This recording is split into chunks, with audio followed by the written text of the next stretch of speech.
அல்லாஹ் சிலர் நரகத்திற்கு புகுவார்கள் என்று தெரிந்திருந்தால் ஏன் அவர்களை உருவாக்கினான்? இது நம்பிக்கையற்றவர்களும் நாத்திகர்களும் அடிக்கடி கேட்கும் ஒரு கேள்வி. பதில் மிகவும் தெளிவானது.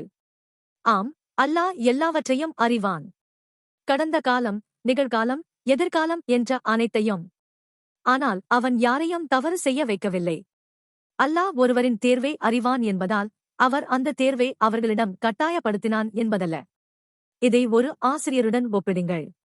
ஒரு மாணவன் தேர்வில் தோல்வி அடைவான் என்று ஆசிரியருக்கு தெரிந்திருக்கலாம். அதனால் ஆசிரியரே அவனை தோல்வி அடைய வைத்தார் என்று அர்த்தமில்லை. அவன் படிக்காமல் இருந்ததால்தான் அவன் தோல்வியே அடைந்தான். அல்லாஹ் குரானில் சூரா அல் கஹ்ஃப் வசனம் 29 கூறுகிறான், உண்மை உங்கள் இறைவனிடமிருந்து வந்தது. யார் விரும்புகிறாரோ அவர் நம்பிக்கையுடன் இருக்கட்டும், இன்னும் யார் விரும்புகிறாரோ அவர் மறுக்கட்டும். இந்த வசனம் நமக்கு தேர்வு செய்வதில் முழுமையான சுதந்திர விருப்பம் இருக்கிறது என்பதை காட்டுகிறது.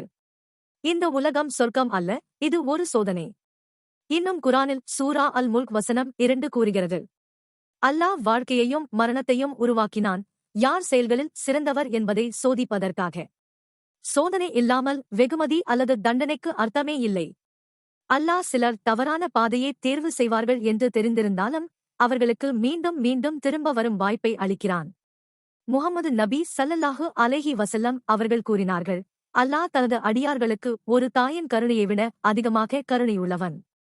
அவன் உங்களை மன்னிக்க விரும்புகிறான். உங்கள் கடைசி மூச்சு வரைக்கும் பாவ மன்னிப்பின் கதவுகளை திறந்தே வைத்திருக்கிறான்.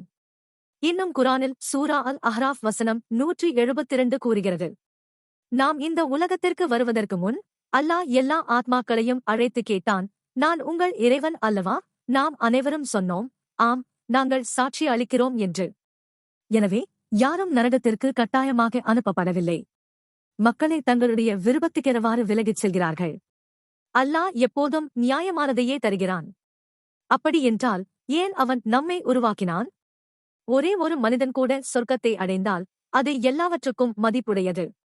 சிலர் நம்ப மாட்டார்கள் என்பதற்காக அல்லாஹ் எதையும் உருவாக்காமல் இருந்திருந்தால் அல்லாஹை நேசித்து நம்பி வழிபட போகும் மக்கள் ஒருபோதும் பிறந்திருக்க முடியாது. அது நீதி அல்ல, அது கருணையை மறுப்பது. அல்லாஹ் நம்மை அன்போடு படைத்தான். இப்போது சரியான பாதையை தேர்ந்தெடுப்பது நம்முடைய பொறுப்பு.